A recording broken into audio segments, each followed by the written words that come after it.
3 milyong tao. Ganoon karami ang nanood kay pamangkin kong si Abby habang itinutok niya ang kanyang kamera sa akin sa pagsasalo-salo namin pagkatapos ng misa sa Pasko ng Pagkabuhay. Guys, tignan niyo ang outfit, bulong niya sa kanyang livestream habang ina-zoom in ang P600 kong cardigan. Pang-discount bin ang aesthetic niya. Pagkatapos ay ibinaling niya ang camera sa valet parking. Doon, nakaparada ang aking lumang 2012 na Toyota Camry na may dent sa tabi ng mga bagong leased na Range Rovers ng pamilya. Naglagay pa siya ng poll sa screen. Dapat ba tayong magsimula ng GoFundMe para kay Tita Alicia? Sumipa ang view count. Tumawa ang pamilya. Hindi ako kumurap. Nagche-check lang ako ng mga numero. Mag-comment kayo at sabihin nyo kung saan kayo nakikinig at anong oras na ngayon sa inyo. Gusto kong malaman kung sino ang bahagi ng ating komunidad, sabi ni Abby. Umalis ako sa social club ng tahimik. Umugong ang Camry nang makabangga ako ng lubak. Isang tunog na kadalasang nagbibigay sa akin ng kapanatagan, ngunit ngayon ay tila isang akusasyon. Umuugong pa rin sa isip ko ang livestream ni Abby. Discount bin aesthetic. Charity case. Ngunit habang bumabagtas ako sa highway, ang galit ay lumamig at naging ibang bagay. Linaw. Nakita nila ang isang babaeng nagtitipid gamit ang kupon at nagmamaneho ng 10 taong gulang na kotse. Hindi nila nakita ang babaeng nagtatag ng isang pandaigdigang imperyo sa logistic na kasalukuyang namamahala ng P1.1 bilyon sa mga ari-arian. Hindi nila nakita ang real estate portfolio na nagkakahalaga ng 41 milyon. At tiyak na hindi nila nakita ang Launchpad Trust, 2.2 milyon. Iyon ang nakalagay sa isang account na nakapangalan kay Abby, na nakatakdang i-unlock sa kanyang 21 kaarawan. Tahimik ko itong binuo. Pinalago ang interes sa loob ng 2 dekada, dinisenyo upang bigyan siya ng kalayaang hindi ko kailanman nagkaroon. Ang kalayaang lumikha, bumuo, magkamali, at bumangon muli. Tinawag ko itong Launchpad dahil gusto kong lumipad siya. Ngunit habang dumadaan ako sa high-rise apartment complex sa Makati, ang isa kung saan nakatira si Abby sa penthouse, naisip ko ang isa pang numero, 18 pesa sa isang buwan. Iyon ang renta ng kanyang unit. Renta? Akala niya ang mga magulang niya ang nagbabayad ng renta. Ako ang sumasagot sa renta sa loob ng 3 taon dahil sa akin ang gusali. Hindi ako ang mahirap na tita. Ako ang hindi nakikitang arkitekto ng buong buhay nila. At malapit na nilang malaman kung ano ang mangyayari kapag nagpasya ang arkitekto na baguhin ang blueprint. Pagsapit ng tanghali, umakyat sa 6 milyon ang view count. Ang comment section ay parang isang digital na apoy. Niluluto ang buong pagkatao ko. Bakit mukha siyang substitute teacher? May mantsa ba ang manggas niya? Binasa ko ang mga ito nang walang emosyon, tulad ng isang auditor na sinusuri ang tax returns ng isang nalulujing kumpanya. Saka tumunog ang aking telepono.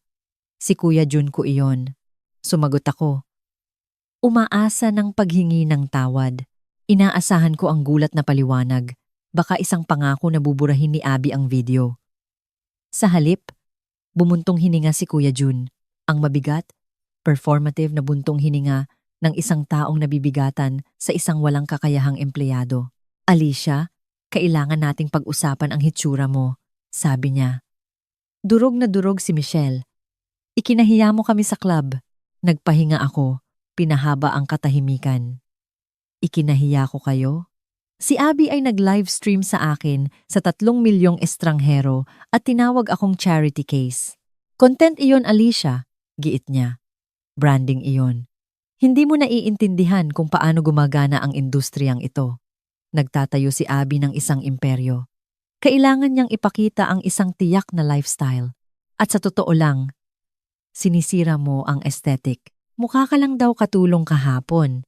May ideya ka ba kung paano ito sumasalamin sa amin? Sa kanyang kinabukasan, pinakinggan ko siyang magreklamo tungkol sa optics at brand alignment. At naramdaman ko ang isang malamig na pagbabago sa aking dibdib. Sa loob ng maraming taon, nagtaka ako kung paano naging ganito kalupit ang aking pamangkin. Sinasabi kong kasalanan ng social media. Sinasabi kong kasalanan ng mga kaibigan niya. Ngunit, habang nakikinig ako sa aking kapatid, napagtanto ko na mali ang aking sinusuri. Hindi ito aksidente. Ito ay isang sistema. Hindi lang pinayagan ni na June at Michelle si Abby na maging isang mapang-api. Binuo nila ito. Para sa kanila, ang halaga ng tao ay hindi likas. Ito ay transaksyon. Ang mga tao ay commodity na pinakikinabangan o liability na nililiquidate sa kanilang sambahayan. Ang kawalang galang ay hindi pagkakamali. Ito ang pera. At dahil tumanggi akong ipakita ang aking kayamanan, ang aking exchange rate ay 0. Kaya nagpatuloy si Kuya Jun. Ang kanyang boses ay bumaba sa mapanghamak na tono na ginagamit niya kapag humihingi ng pautang. Ang masquerade gala ay sa susunod na linggo.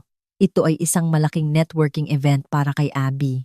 Hindi tayo maaaring magkaroon ng pag-ulit ng sakuna sa Pasko ng pagkabuhay. Kailangan mong mag-upgrade. Mag-lease ka ng disenteng sasakyan.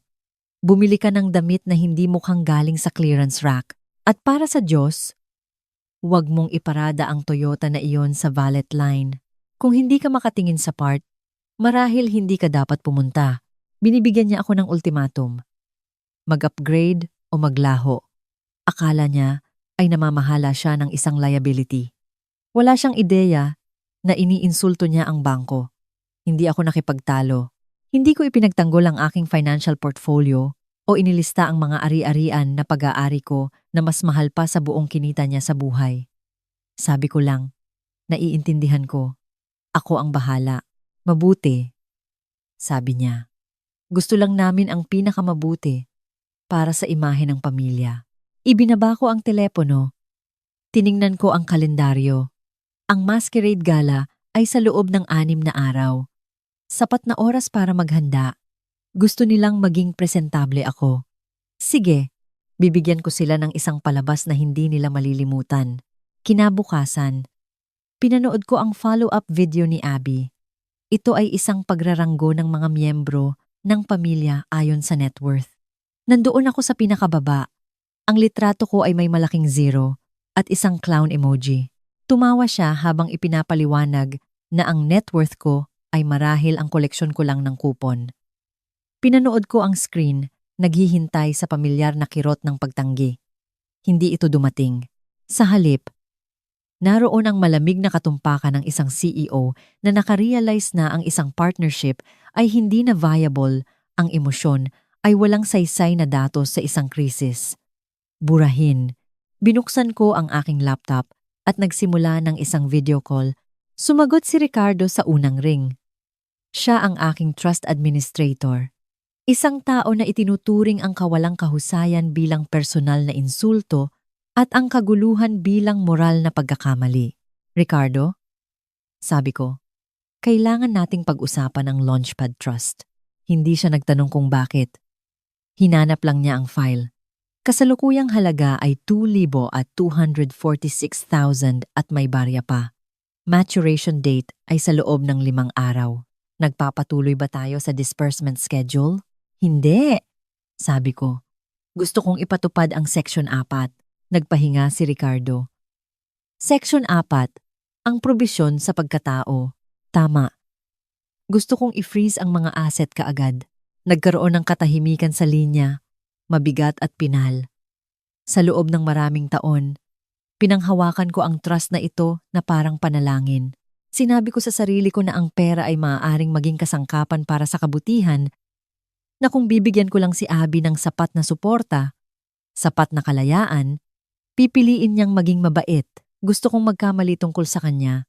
Gusto kong ang pagiging toxic ng aking kapatid ay isang anomalya. Hindi isang genetic trait. Ako ang tahimik na tagapagbantay, nagbabantay ng isang kinabukasan na sana ay kikita siya. Ngunit sa panonood ng video na iyon, sa panonood sa kanya na tumatawa sa aking 0 net worth, napagtanto ko na hindi ko binabantayan ang kanyang kinabukasan. Pinupondohan ko ang kanyang kalupitan. Ang pagbawi sa trust ay hindi paghihiganti. Ito ay pagiging magulang. Ito ang hangganan na hindi kailanman naitakda ng kanyang mga magulang. I-freeze ito, sabi ko. Ihanda ang mga revocation document. Masusunod, sabi ni Ricardo. Mabilis na nagtatatak ang kanyang mga daliri sa kanyang keyboard. Gusto mo bang i-notify ang beneficiary? Hindi, sabi ko. Hindi pa. Ako mismo ang maghahatid ng balita. Sa gala.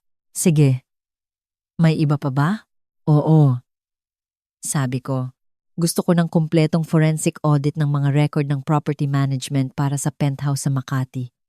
Partikular, gusto kong makita ang mga bayad sa renta. Tumingala si Ricardo. Kumunot ang kanyang mga kilay. Ang mga bayad sa renta? Ang ibig mong sabihin, ang mga bayad sa renta na sinasabi ng iyong kapatid na binabayaran niya? Mayroon ka ng report pagsapit ng umaga. Isinara ko ang laptop. Nag-itim ang screen, sumasalamin sa aking mukha. Hindi na ako mukhang biktima, mukha akong CEO na isinasara ang isang masamang division. Ang pulang tinta ay natutuyo. Tumawag si Ricardo sa akin ng 6 a.m. Kinabukasan. Masikip ang kanyang boses, tulad ng kapag nakakahanap siya ng pagkakaiba sa isang ledger na hindi maipaliwanag ng kawalang kakayahan. Mayroon akong forensic audit para sa penthouse. Sabi niya, Alicia, inikot mo ang renta para sa Unit 42B sa loob ng 3 taon. Tama.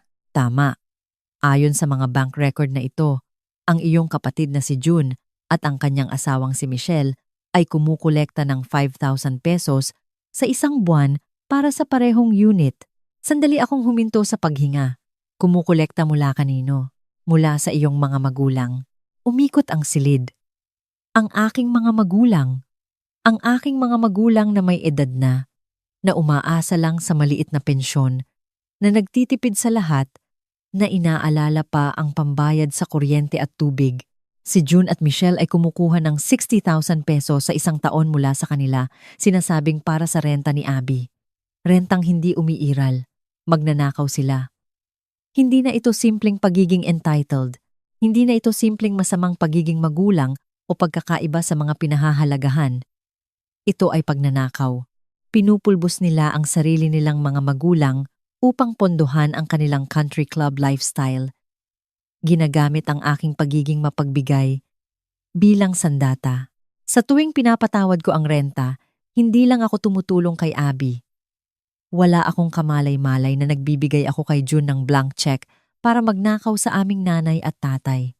Ricardo, sabi ko, ang aking boses ay nanginginig sa galit na napakalamig na tila nasusunog. Ihanda ang 2 dokumento para sa gala. Ang revocation? Oo. At isang abiso ng pagpapaalis na epektibo kaagad. Naiintindihan. Ibinaba ko ang telepono.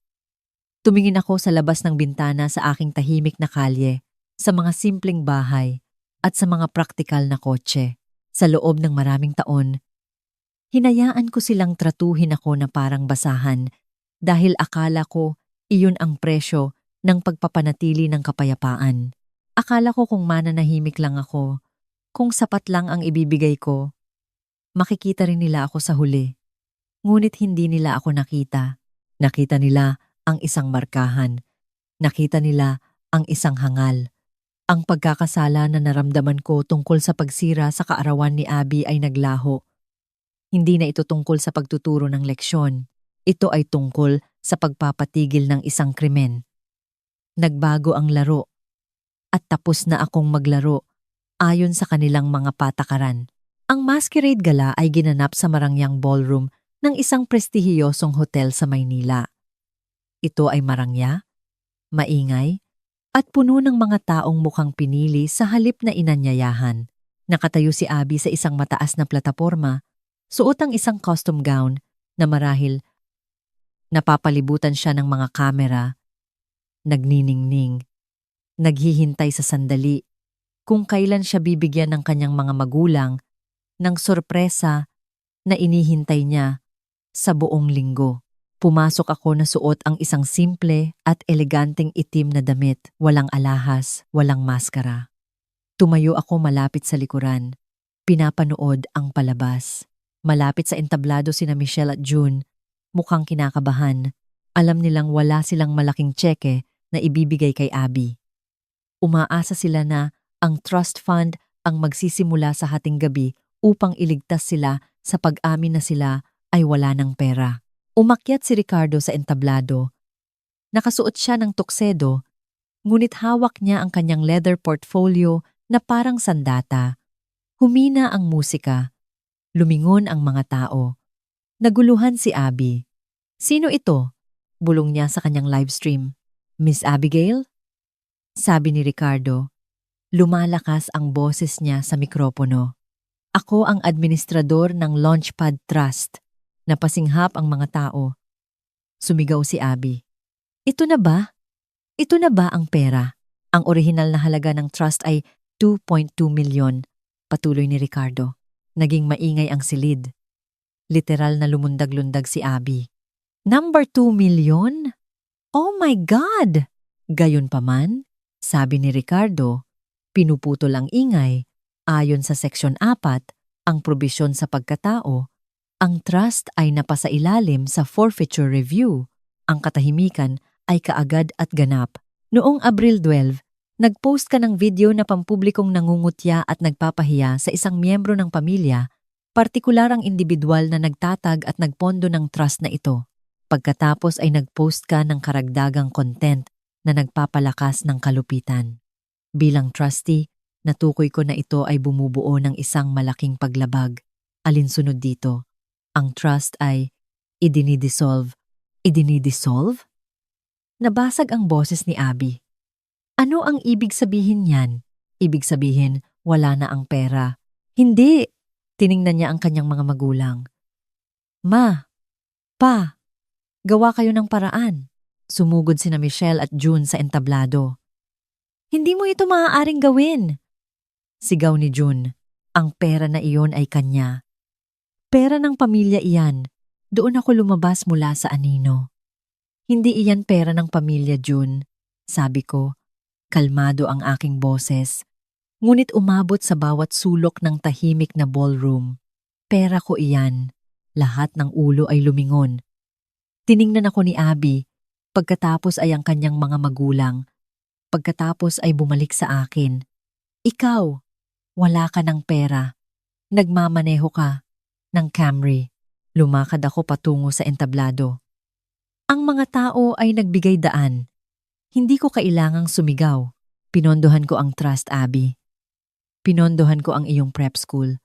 Pinondohan ko ang kotse na nakuha mo sa iyong 16 na kaarawan. At pag-aari ko ang gusali na tinitirhan mo, namutla si June. "Alicia, teka!" Ang kanyang pagkabigla ay walang saysay. Kinuha ko sa aking clutch bag ang tanging mahalaga ngayon, isang cream-colored envelope. At tungkol sa apartment, sabi ko. Humarap sa aking mga magulang na nakaupo sa harap na hilera, mukhang naguguluhan. "Ma, Pa, alam niyo ba na sinisingil kayo ni June ng 5,000 bili sa isang buwan para sa renta ni Abby?" Tumayo ang aking ina. Hawak ang kanyang dibdib. "Oo," sabi niya, para daw sa may-ari ng lupa. "Ako ang may-ari ng lupa, Ma. At hindi pa ako kailanman naningil ng isang kusing na renta." Ang paghinga na kumalat sa silid ay hindi theatrical. Ito ay totoo. Ang mga maskara ay inalis. Sina June at Michelle ay hindi lamang mga nahihiyang magulang. Sila ay nalantad bilang mga magnanakaw. Nagnanakaw sila mula sa kanilang sariling mga magulang na may edad na upang pondohan ang isang lifestyle na hindi nila kayang bilhin. Ginagamit ang aking pagiging mapagbigay bilang takip. "Narito ang abiso ng pagpapaalis," sabi ko. Ibinigay ang envelope sa nanginginig na si Abby. "At narito ang forensic accounting ng ninakaw na pera sa renta." Naabisuhan na ang mga autoridad. Tiningnan ko si Abby sa huling pagkakataon. "Gusto mong maging sikat, Abby? Gusto mo ng isang viral moment?" Ayun na, walang anuman. Mabigat ang mga pintuan ng labasan. Gawa sa solidong kahoy at tanso. Ang pagbukas nito ay parang pagbasag ng isang selyo. Sa likuran ko, sumiklab ang kaguluhan. Umiiyak si Abby. Sumisigaw si nanay kay June. Ang mga kamera ay kumikislap na parang kidlat sa bagyo. Hindi ako lumingon. Ang ledger ay balanse. Kinabukasan, naging viral ang video mula sa masquerade gala, ngunit hindi sa paraang plinano ni Abby. Isa sa kanyang mga bisita, isang karibal na influencer na inanyayahan niya para lang ipagyabang ang kanyang yaman, ay nag-livestream ng buong komprontasyon. Ang clip ng pagbibigay ko ng abiso ng pagpapaalis, kalmado at perpektong bihis, ay umabot ng 10 milyong views sa loob ng 24 oras. Ang internet na nangutya sa aking discount bin aesthetic 1 linggo lang ang nakararaan ay agad na nagbago. Tinawag nila akong CEO ng katahimikan, ginawan nila ng edit ang paglabas ko na may dramatikong musika. Sinuri nila ang reaksyon ni Abby frame by frame, nagagalak sa sandali na gumuho ang kanyang entitlement. Nawala ang lahat kay Abby. Ang kanyang mga follower na napagtanto na ang buong persona niya ay pinondohan ng mahirap na tiyahin na kinukutya niya, ay maramihang bumitaw sa kanya. Inalis siya ng mga brand. Pinalayas siya sa penthouse sa loob ng 48 oras. Lumipat siya sa isang maliit na studio apartment na binayaran ng sarili niyang trabaho na minimum wage sa isang coffee shop. Sina Michelle at June ay humarap sa ibang uri ng hustisya. Ang aking mga magulang, malungkot ngunit matatag, ay nagsampa ng kaso para sa pang-aabuso sa pananalapi ng matatanda. Ang pera sa renta na kanilang ninakaw ay binabawi sa pamamagitan ng korte, nawalan sila ng pagiging miyembro sa social club, ng kanilang mga leased na kotse, at ng kanilang katayuan sa lipunan. Nalantad sila hindi lamang bilang masasamang magulang, kundi bilang mga predator. Tungkol sa 2.2 milyon, hindi ko ito itinago. Itinatag ko ang pondong panibagong pag-asa na inilaan upang tulungan ang mga kababaihan na lampas 40. Ang pera na nilayon upang pondohan ang kayabangan ni Abby ay ngayon ay nagpopondo ng kalayaan ng ibang kababaihan. Nakatupil ako ngayon sa aking sala, suot ang aking P600 na cardigan. Ito ay malambot, mainit, at binayaran ng sarili kong pera. Nilalantakan ko ang aking kape at pinapanood ang pagsikat ng araw sa aking tahimik na kalye. Hindi ko kailangan ng masquerade. Hindi ko kailangan ng palakpak. Mayroon akong mas mabuti. Mayroon akong kapayapaan. Kung nakaranas ka na rin ng pangmamaliit mula sa mga taong akalay mahina ang tahimik, pindutin mo ang like button at i-share ang kwentong ito. At tandaan, ang mga nangungutya sa iyo dahil sa pagiging tahimik mo ay maaaring nakatayo sa lupang binuo mo